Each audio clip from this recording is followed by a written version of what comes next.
If we're not receptive, we are not open to mystery. And if we're not open to mystery, we cannot have revelation, because revelation comes from mystery. There's no revelation if you already know.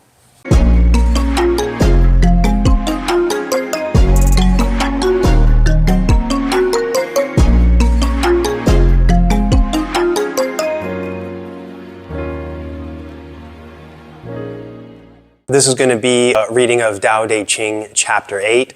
I struggled to decide on a translation, so I think we may read 3 different translations today. I'll read the Stephen Mitchell, one by Dakuan Soho, who is a Zen monk in the Rinzai sect in the early 1600s. He wrote this one book, which is a collection of letters on the nature of Zen and comparing it to swordsmanship. It's called The Unfettered Mind, and I think it's an excellent book for understanding the sort of mindset that we want in Taoism. And then there's Lin Yu Tang's translation from The Wisdom of Lao Tzu. We'll just go ahead and pick it up and get into it, and then we'll get into notes. It's just that each translation kind of gives a little bit of a different something. So here is Stephen Mitchell's Tao Te Ching, chapter 8. The supreme good is like water, which nourishes all things without trying to. It is content with the low places that people disdain. Thus, it is like the Tao. In dwelling, live close to the ground. In thinking, keep to the simple. In conflict, be fair and generous. In governing, don't try to control. In work, do what you enjoy. In family life, be completely present. When you are content to be simply yourself and don't compare or compete, everybody will respect you. This is from Dakuan Soho's translation, the same chapter. Higher good is like water. The good in water benefits myriad beings and does not contend. It abides where most people detest, so it is near to the way. In dwelling, goodness is the place. In the mind, goodness is depth. In giving, goodness is benevolence. In speech, goodness is ability. In action, goodness is timing. But only by not contending is there no blame. And let's go ahead and just read Lin Yu Tang's. The best of men is like water. Water benefits all things and does not compete with them. It dwells in the lowly places that all disdain, wherein it comes near to the Tao. In his dwelling, the sage loves the lowly earth. In his heart, he loves what is profound.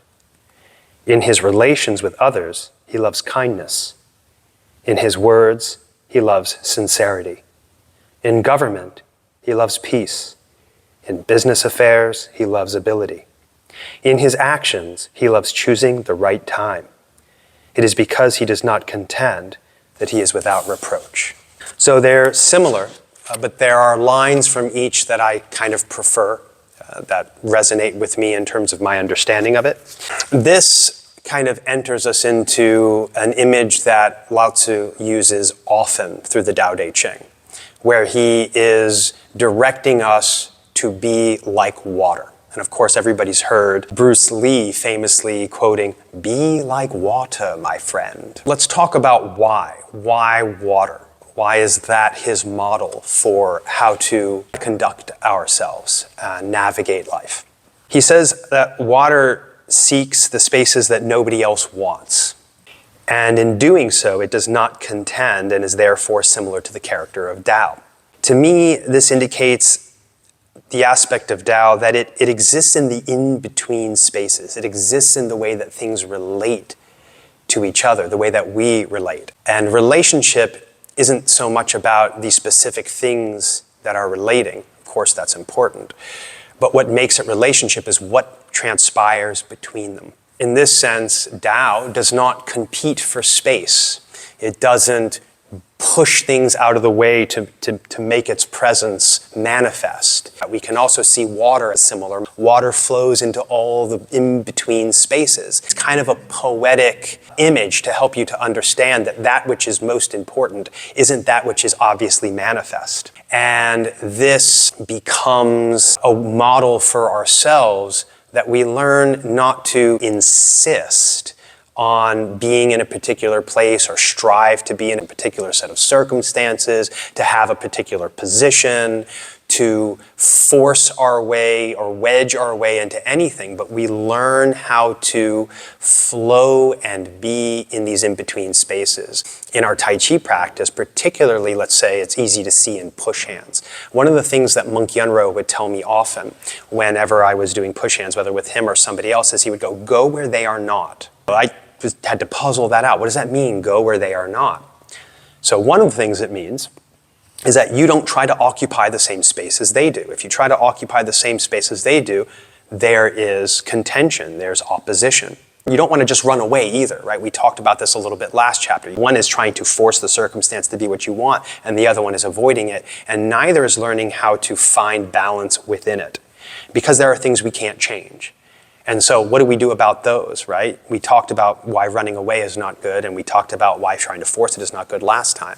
So the answer is, well, we have to learn how to be where it isn't trying to be. We have to learn to find the empty spaces. And in push hands, that's a physical, obvious thing. I can literally slide my arm under their arm. I can step in between, move into the spaces where they're not. More subtly and internally, I want to learn to make room inside myself by removing antagonistic pressure to their pressure. Not that I move my physical structure away from them, but that I empty the inner body. This is sinking, what we talk about all the time in our practice. So if they're pushing on me, the only way that they have something to push on is if my density and mass is collecting and holding its position and pushing back. But if I sink and empty, most of you have all felt that with me, is that if you're pushing and I sink, you feel your force is like falling through. It goes down, and it's like, that's weird. I'm not trying to make it go down, but it's going down, right? Well, this is part of it too, and if I've emptied,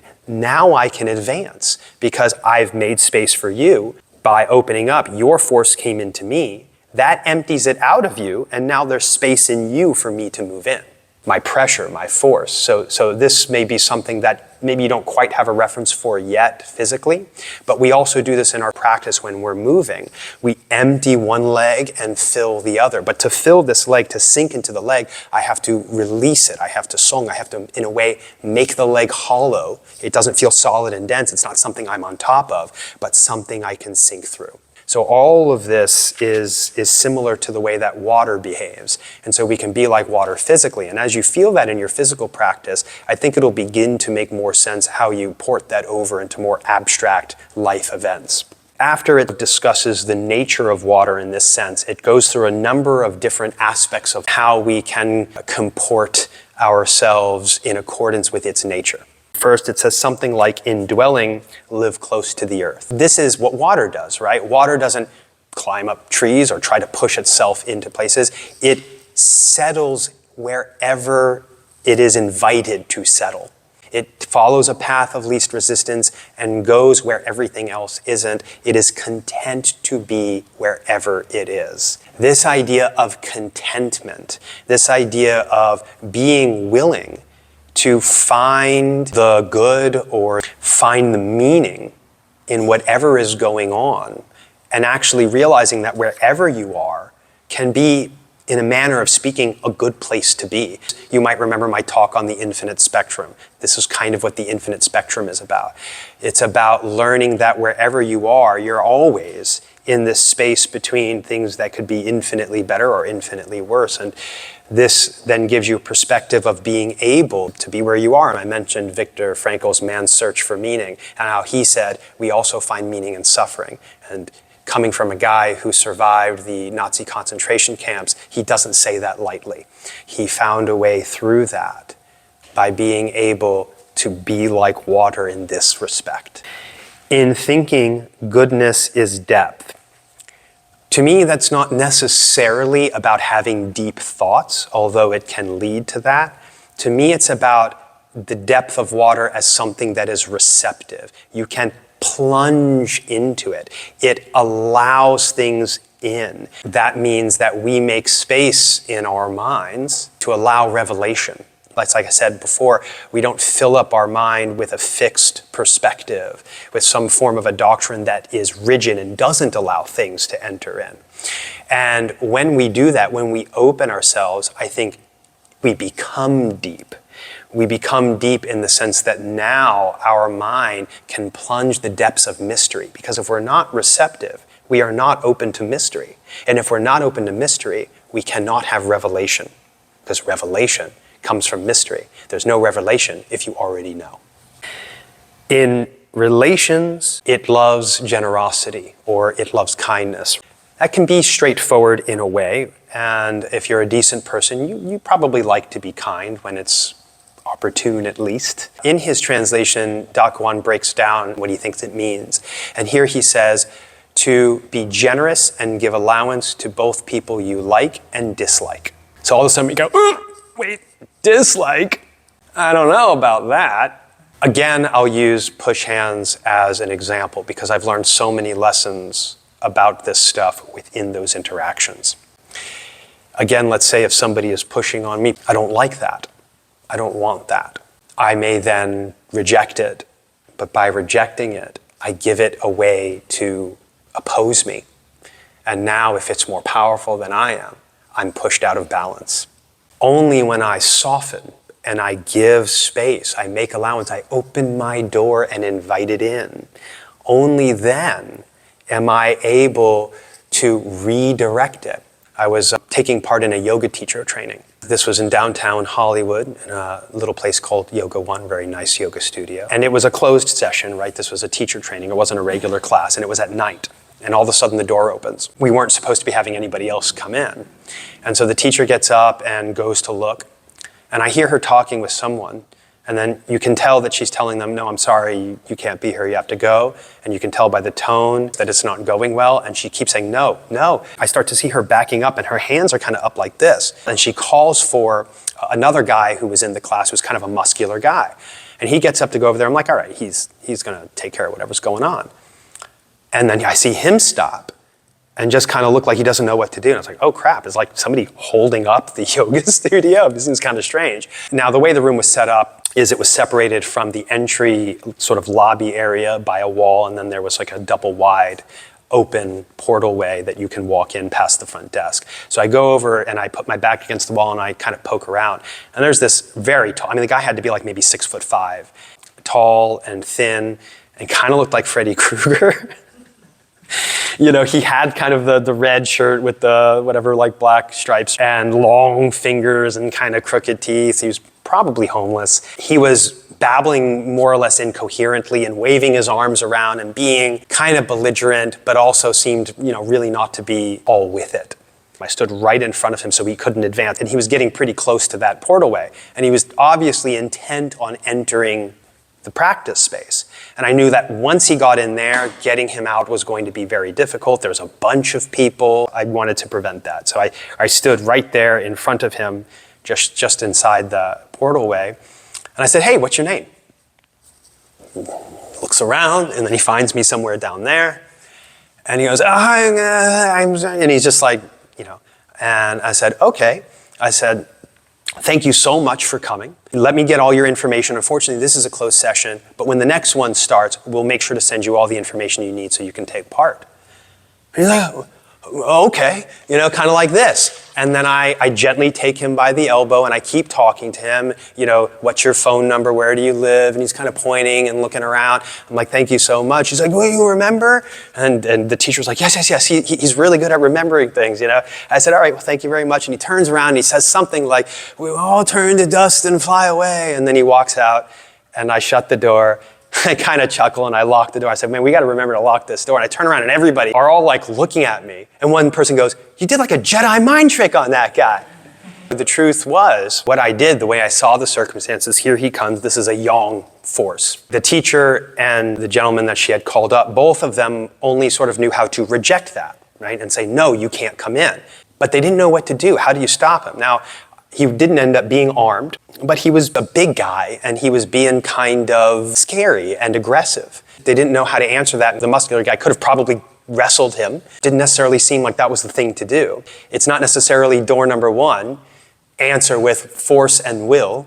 It's not necessarily door number 2, just let the guy walk into the room. What do you do? Now, what I did is I made room. I said, hey, you can come, just not right now. Let me know what you want. That was the yin side, as I, the yang side, ushered him towards the door. Gently, not forcefully. If I had grabbed him by the arm and tried to push him that way, there would have been resistance, because that's yang against yang. Tai Chi is not just about the physical aspect. It's a whole way of approaching all circumstances. And so I was generous, and because I was generous, I was able to make the circumstance go in the direction I wanted it to. It's sort of like in those cartoons where the guy's being chased and he's running through and somebody opens the front door and then opens the back door, moves out of the way, and the bad guy runs right through the whole house and then they shut the door. Yeah, something like that. It says in speech, be truthful. That was Doc 1, I think. Lin Yu Tang says, sincerity. I really like sincerity.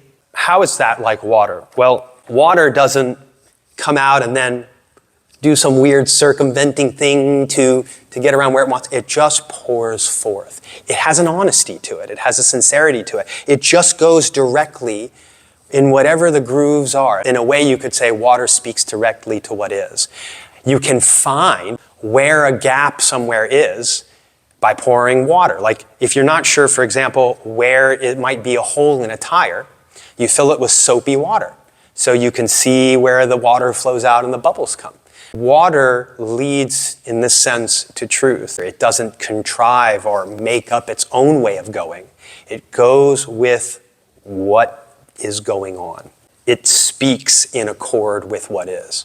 In governing, don't try to control is the one I like the best. I understand that in governing we like peace, but that's a goal, that's not a way of approaching things. But not controlling is. You think of any situation in which the person in charge creates these overbearing boundaries. You can see this in a household with parents. Sometimes you can see this in romantic relationships. You can see this in any form of administration, from the smallest example all the way to governments of countries. When you become overbearing, you create resentment and maybe revolt. So then what do? Well, what does water do? It makes allowance for people, but there are also limits and boundaries. Maybe this serves as an example. I went tubing down a river, but it was a beautiful, cool river, and you get in tubes and you start at one end and it takes about 2 hours to get to the next. There was like 50 people. It was a lot of people.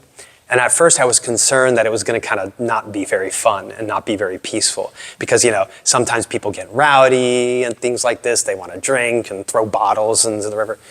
But there was something about this river slowly moving us underneath the canopy of trees that it was like we were all one big family. Nobody was contending for how to get ahead or push people out of the way. We just let the river take us. Now, part of that was the circumstance. Everybody was there to relax in tubes and go along the river. But by doing so, the river set these boundaries. There's land on either side. There is a way that you can go and there's ways that you can't.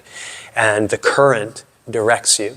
And if you allow it to, naturally, whether somebody floated past you or gently kind of bumped into you or whatever, naturally we all sort of became part of this one thing. And nobody was worried about getting to the end of the river. And that's kind of how life is, actually.